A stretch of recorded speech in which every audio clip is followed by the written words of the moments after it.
Doctor. I How you doing today? know it's good morning where you are you are in Texas. Yes, yes, You yes, in yes, Texas. Okay. yes. Sir. I'm reaching you from London this afternoon. Wow. Okay. Yes, I think let's shoot straight. And I yes, have a couple of questions here for you. So thank you. I hope we will have enough time to cover them while hopefully Mr. Maduka will be able to join us. Mm. On all your social media platforms, the current topic, I mean, you are very, very huge on social media. The topic is the acquisition of a $1.6 million office complex in Houston. Mm. Why invest such a whooping sum of money on an office complex? What does it do for you? Very good question. And by the way, thank you for having me on your platform. It's good to be here. This is the first time we're doing this actually. So, in many, many years we've known each other. So it's good to be here. Thank you. For us, is our expansion into the US is very huge. It's not a small. Thank God you were also around in January. Is a very huge expansion. Our drive is in the next 24 months. We're investing $200 million into the Texas market in terms of real estate.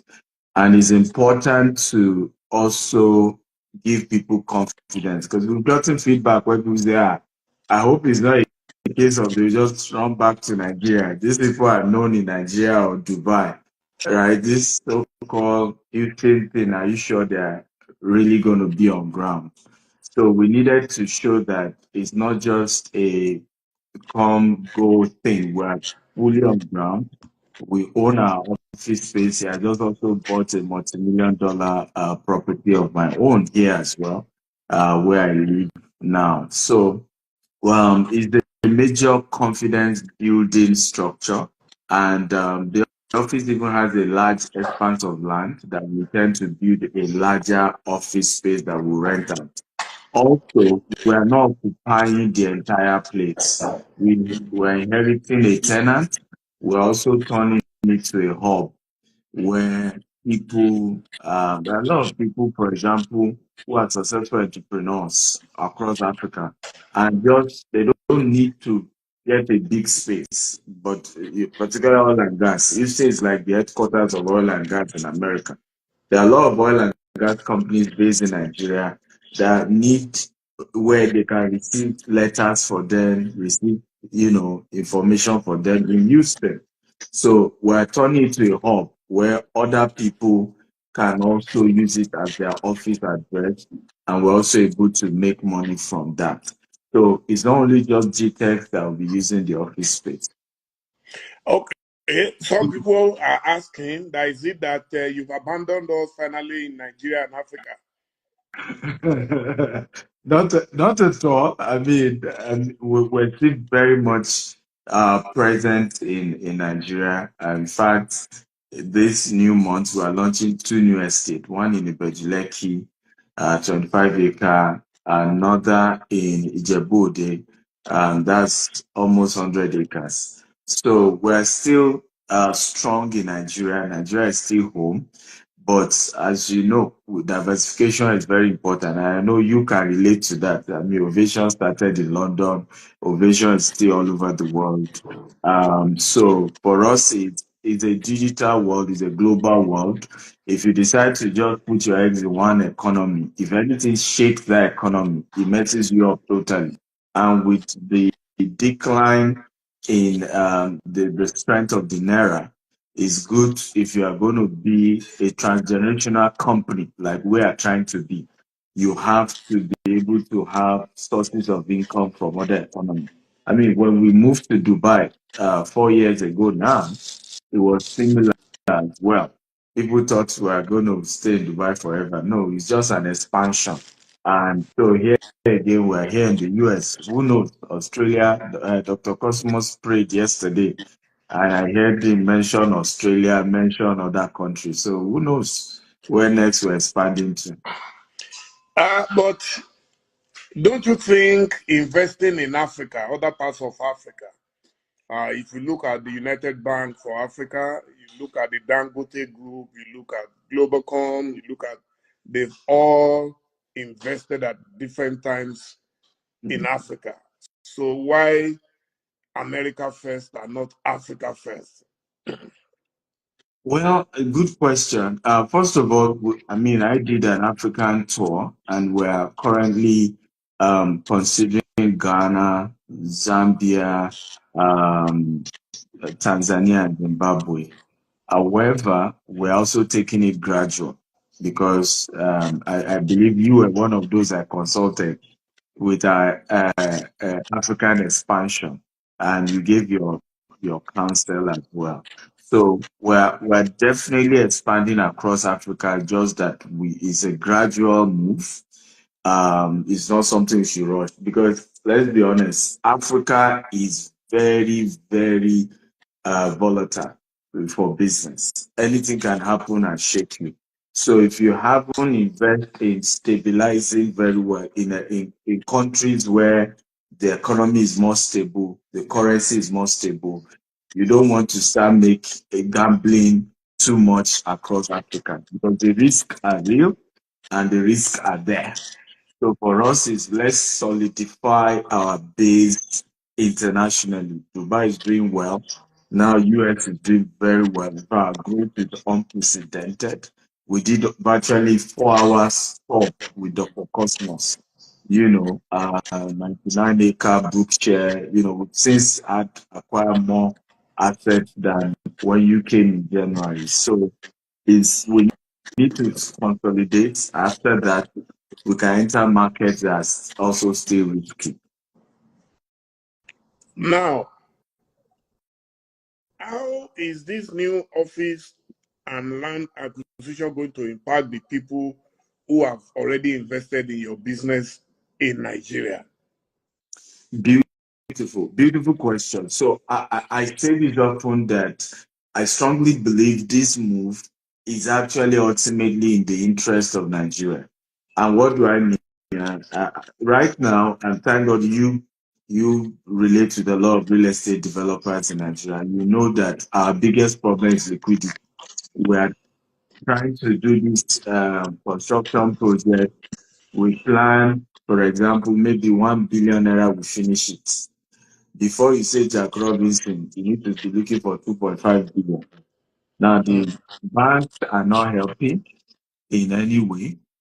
Also, your investors, if you tell them, this 4 bedroom that I told you should pay 100 million, if you come back and meet them and say, well, price of cement has gone up, price of iron has gone up, it will now cost us 200 million. So you say you are 400, right? It becomes an EFCC case.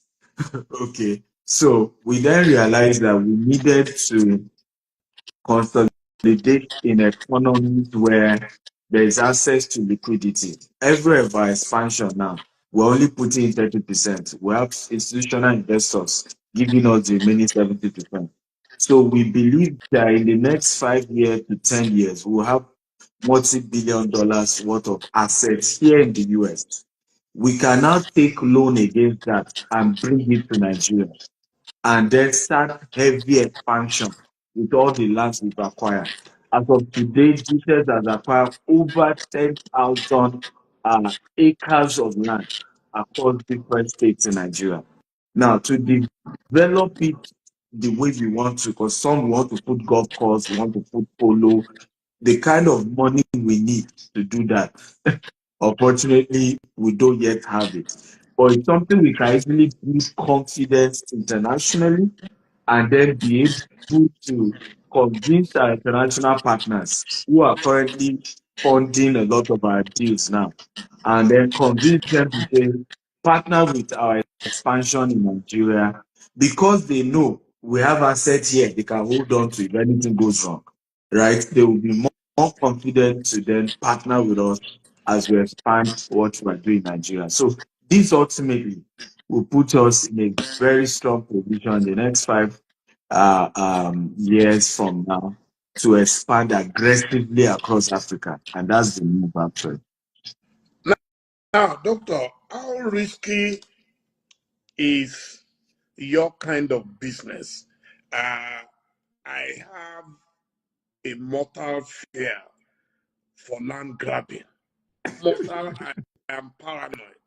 It's one of the reasons why in Lagos I've never bothered. I live in a flat.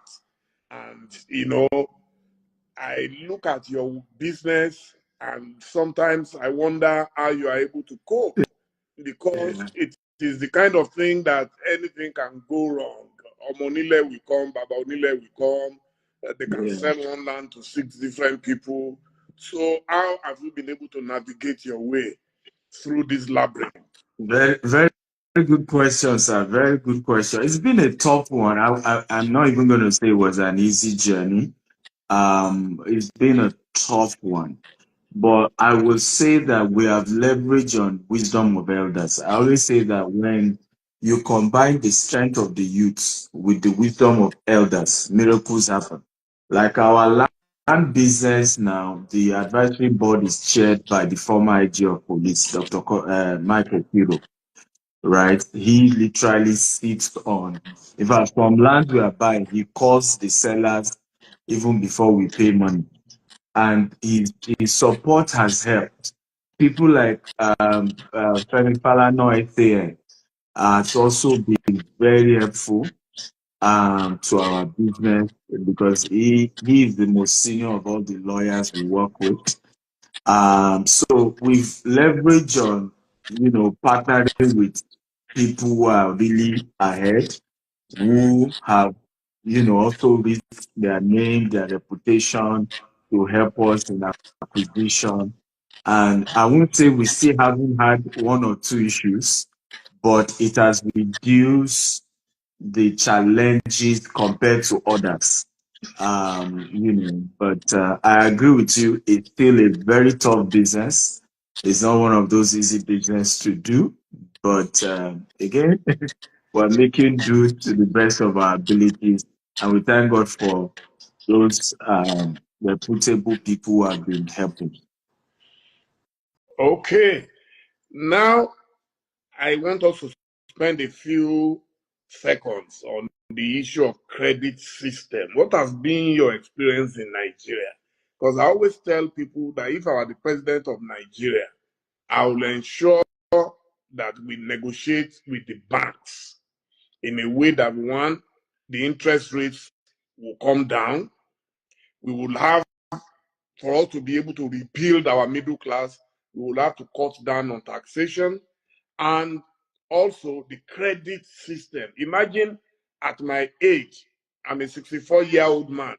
I can't just walk straight into a bank today and say, give me 2 million naira overdraft, just 2 million naira, which is less than 1,000 pounds.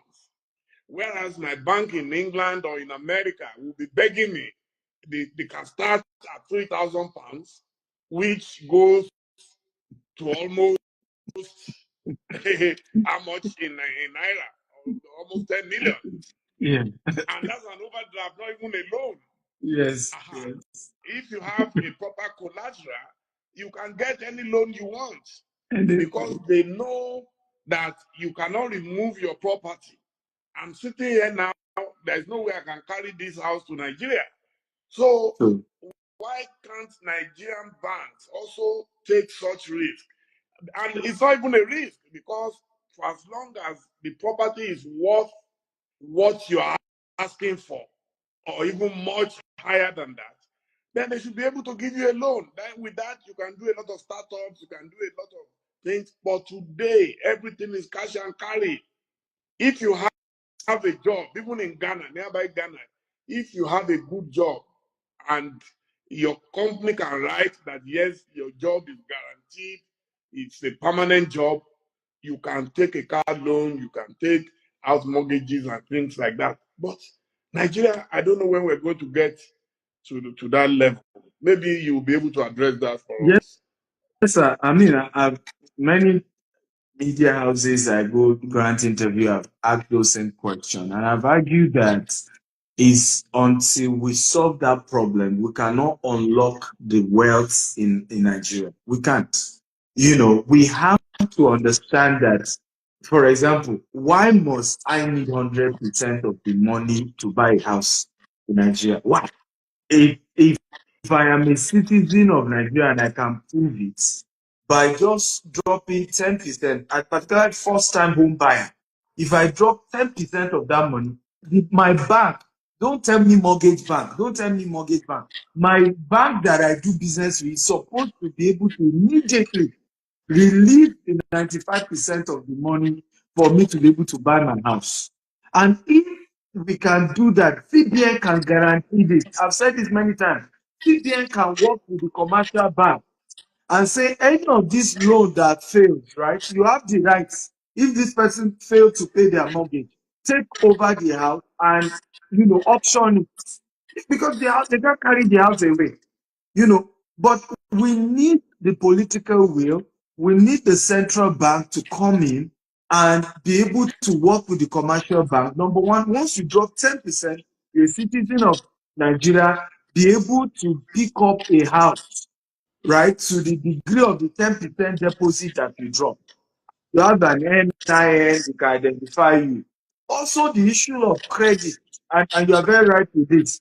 Even this morning, I just got a pop-up on my bank app that one of my company is giving 1 million naira line of credit, $1 million line of credit. Now, how long have we been in America to be getting such? Right? So it helps you to be able to really, really expand and grow as long as you follow the rules. And these are the kind of things that is possible in Nigeria. The will, and I think that the problem is, and I've said it many times, when politicians take over power in Nigeria and many other African countries, they only bring in their cronies, their relatives, rather than bringing professionals to say you don't even need if you give me minister job now I cannot take, but you can say come and advise us in the area of real estate. I remember someone was asking me, do I know the minister of housing? With all that I do in Nigeria, I don't know him. If I see him, I don't. He has never reached out to the people, the stakeholder in the sector. But even this, I mean, you came for our conference in January. You saw how the congresswoman came. She reached out to us. We didn't go to her. She was going to say, oh, you people are doing something to add value. She gave you an award in January as well. Shirley Jackson. And even after the event, she was telling me, if I want government land in Texas, in Houston, she's willing to facilitate that. Unfortunately, in Nigeria, politicians think that business people are their competitor. Unfortunately, that if you're a private businessman and you have too much money, you can come after them, you can challenge them. So intentionally, they want to crush you. They want you to be their puppets. They want you to be under them. and until we end this poverty politics and genuinely care about our people, genuinely begin to put system in place to unlock wealth, for our people,